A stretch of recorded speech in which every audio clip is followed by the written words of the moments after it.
I have to say, I feel like a rock star. This is amazing. Wow, so many wonderful humans out there. Not so skeptical now, are we, about psychology? Love life and enjoy every moment. I wrote my first book when I was 5. It was a limited edition of one called The Flowers. It was about some flowers that like to eat comfort food in my garden.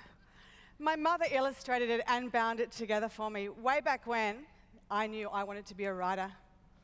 But I also had some other career aspirations. I wanted to be a prostitute because, you know what, I didn't really know what they did, but they got to go out late at night without their parents, they had epic hair and makeup, and most importantly for me, they were allowed to have tattoos. Woo! I wasn't allowed to have tattoos at 5 or ever.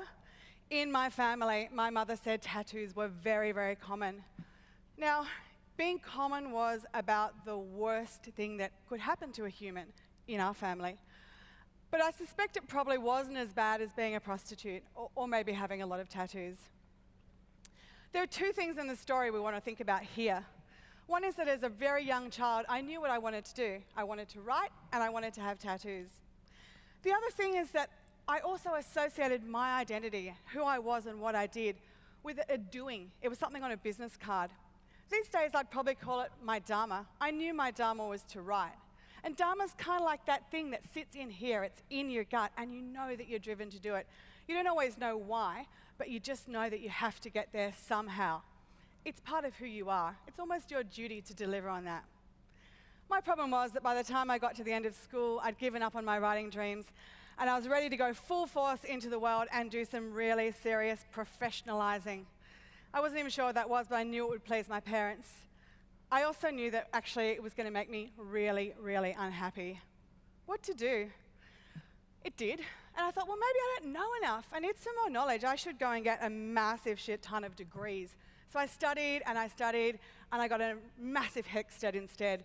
But that knowledge didn't make me happy. It just made me a doctor, but I still couldn't operate on people. If you thought I was kind of just not really taking my career crisis seriously, here are a few of the jobs I did in my 2 decades of serious adulting. They were diverse, I give you. They were diverse. Yoga saved me. I saw the mat as a first point. It was really my gateway drug to yogic philosophy. And when I got into reading the Bhagavad Gita, I really understood my crisis. So the Gita is about Arjuna. He's a warrior. He's about to go into battle and kill epic amounts of people. But he really doesn't want to. So he's in the floor pan of his chariot having the mother of all tantrums. And his friend Krishna and charioteer says to him, dog, this is your dharma. You don't have a choice here. You have to go out there and be a warrior and fight. And don't think about it as just, killing people and stuff. You are doing service to the divine. Service to the divine? I went, what? This is my thing. And it wasn't just my thing, it was Gandhi's thing too, because he had a similar career crisis in London when he was a young lawyer. And in reading the Gita, he realized that he could start being a karma yogi and that everything he did in life could be in service to others. 80s icon Laurie Anderson knew about my pain. She said paradise is exactly like where you are right now, but much, much better. The reality was paradise was awesome, and it was where I was. I was just too busy looking over the horizon to find out who I was going to be, to realize who I already was. So the deal with the good hustle is that by being in service, you work out what your dharma is, and you work out a way to sustainably, happily deliver that to the world. And then you go out and do it, and the cornerstone of that is that you are in service to other people. This idea of service is really important.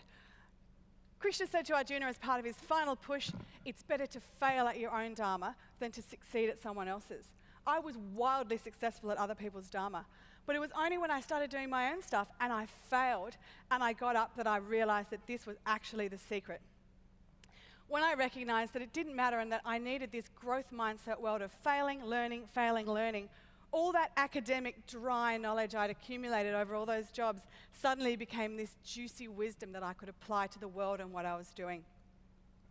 It was nothing short of transformational. This didn't mean that I worked less because I was now so rosy and happy and delivering my dharma like chocolates to everyone.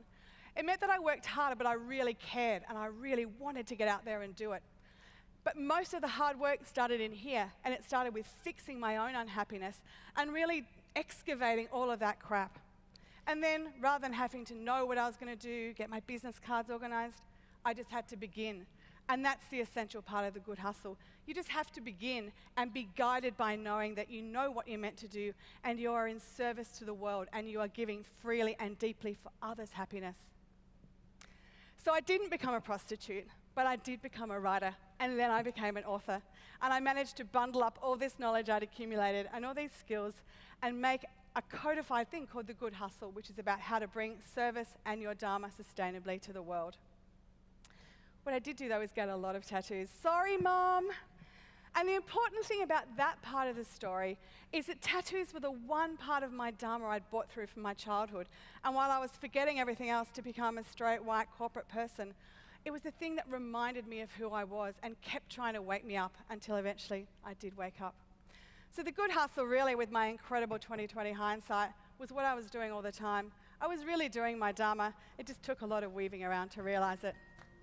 The Good Hustler in me sees and respects the Good Hustler in you. Together we say, Namaste.